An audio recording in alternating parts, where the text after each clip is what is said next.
about. You really would like a lot, Shane would really like a lot of feedback around this, and you know, so we probably won't have time to do that in this forum, but if you can reach out to him afterwards, well, you probably put your contact details on. So, yeah, Shane.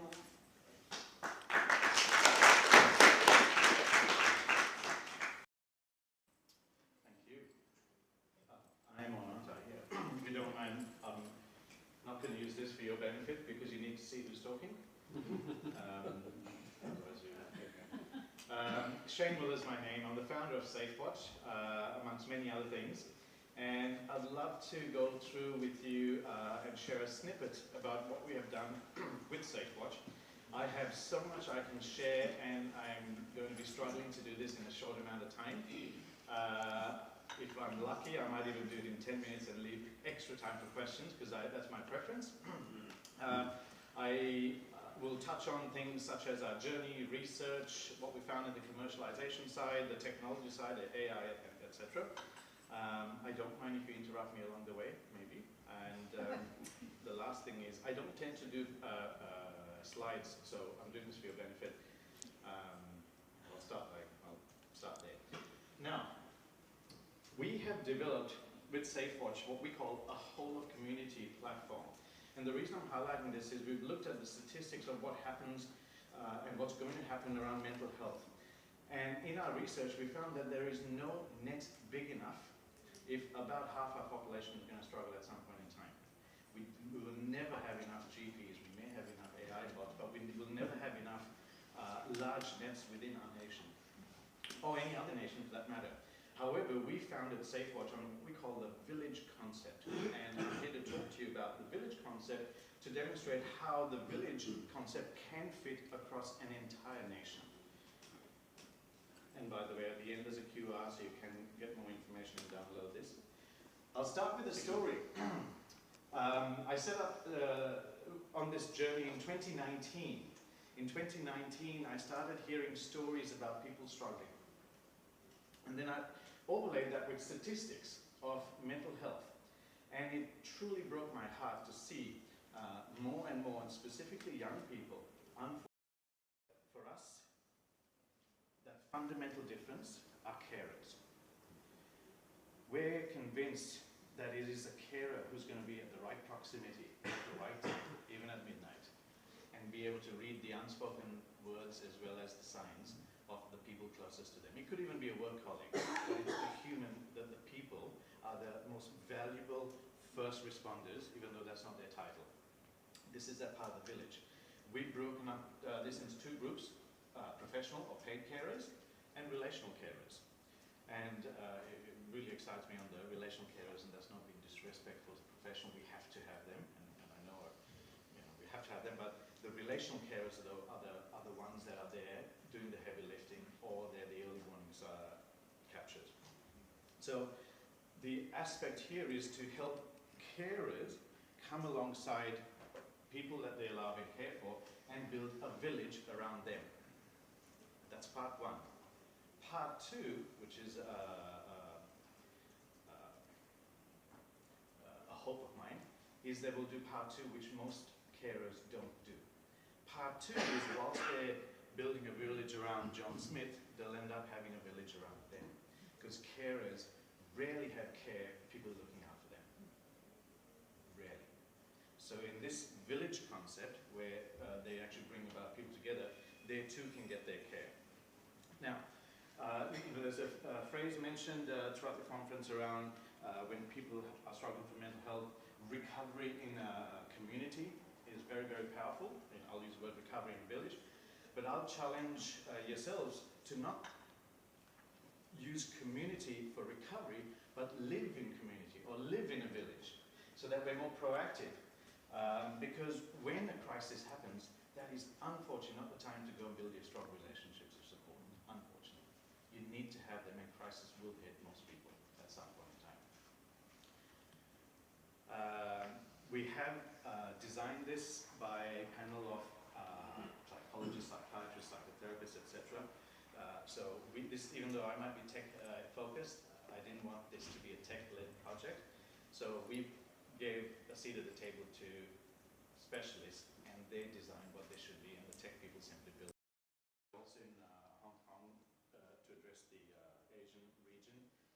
the one reason we chose that region is it's probably the worst and the hardest. You say you're struggling, you'll have a relationship breakup or asked to leave the family. So we want to address this where it's superbly hard from a stigma point of view. But it is a multilingual platform. My final point to highlight, you know, when I shared this idea in 2020 or 2019 with a family member, they said, wow, that's great, but I'll never use it. Really heartbreaking, really. And they said, there's no way I will have my thoughts, my feelings, my medication, my laundry on an app somewhere, and I get out in the wrong hands. No way. So that statement did the best thing for us. What we did, we took a blank piece of paper and innovated something that we don't believe exists on the planet. We essentially shifted the definition of overarching admin, where in the technology world, if you have your master admin, you have all the access. What we did was, by design, admin has no access. By design, the tech guys don't have access. We've literally turned it around and created something so that when someone downloads the app, they have access. I choose if I want to share it with my doctor or not, my mum or not, my friend or not, and what I share. There is no overarching. Even if we are subpoenaed by a court, we can't. It's like Bitcoin, because we can't figure it out. We don't know. What we realized, as a byproduct, it was reminded to us, we ended up creating a mental health platform that's good enough for who's who. Because who's who, a politician or royalty or celebrity, there's no way they'll take a chance, or a pilot, and risk it. So that's a byproduct of it. It's called, by the way, we use a technology called interplanetary file system. It is a bit way out there, and then we peg it to a blockchain. Now, I will swing past this. Our goal, and the reason I set this business up really, is to make an impact. And that's why I do what I do. So, we would love feedback. I'd love questions. I'd love to receive any emails. And for those of you who want to hear a lot about tech and AI, apologies. But I'm not going to apologize that I'm elevating human connection, even though this is a transition. Thank you.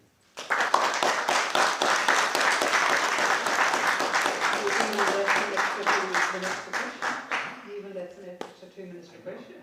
You're doing amazing. Thank you for this. As many of you know, it's a topic very close to my heart. A lot of research I do around families and relational recovery and I think this could be a really important component of bringing that into the. And I love your ambitious goal. That's pretty ambitious, pretty good. It's good to set that. So, is there maybe a question that people want to ask or a comment? Question. What sort of age group are you starting to? And can it be used in the context of child protection work where families, so there's a carer that is responsible for a number of kids? Is it something that we could do in this space? It's a great question. So our first module was Safewatch for practitioners, because it was practitioner-led, and let's just call that the adult range. We are, with our work in Hong Kong, we're working with teams to develop Safewatch for the elderly. They call it Safewatch for the Silvers. We have just this year started to assemble, and I'm still looking to assemble and invite people to join an advisory committee of Safewatch for Youth. And what we want to do, just like with the others, we're giving youth a seat at the table, because we actually want youth to design this with right oversight. We are working on the youth version right now. We're about to run some pilots with youth, very carefully controlled age groups. So yes, there's a short answer there. The other part of the question about the child protection. So I happen to have gotten some experience on that, on the out-of-home care system over the last 5 years. And it's amazing how this is an amazing glove fit for that sector. You have a case manager, you have birth parents, you have temporary carer, respite, OT, speech, PED. They get moved around, all of that stays there. And each person will see a child and they'll be said, this is how I observe. They will say, this is how I observe. We think it's gold, but that's just only dawned on us recently. So I would be looking to partner with people to help really co-design it for that segment. And if people want to join that, do they just go on your website? Yeah, just my email, Or download the app there. Yeah. Absolutely. Okay, we've got 1 more minute for one question. We have Sorry. 8 more minutes. She had yes. her hand up there, and then we need to go to here. And we have 10 minutes for you. Thank you for that excellent presentation. May I ask how this is all being funded? Yeah. That is a source of tension in the house. It's a house worth of funding, self-funded to date, and right now I'm actually going out raising capital to go to the next phase because we've built it. It's never going to finish being built, but now we're just focused on commercialization and getting it out there, so hence I'm looking to raise funding. I love how you're still in the first phase of the diamond. Thank you very much. And please reach out to him if you have any questions, or if you have the funds, or think about investing. The next people, I have the privilege of working alongside them, it's a big word. I know your feeling about feeling the non-expert and having a language thrown at you, but that was very patient and take us through. So Anton and Omi work for Midwest Addiction and Mental Health Service, where I work as a senior research fellow, and they're going to talk to us about AI and how we're going to use it in our system.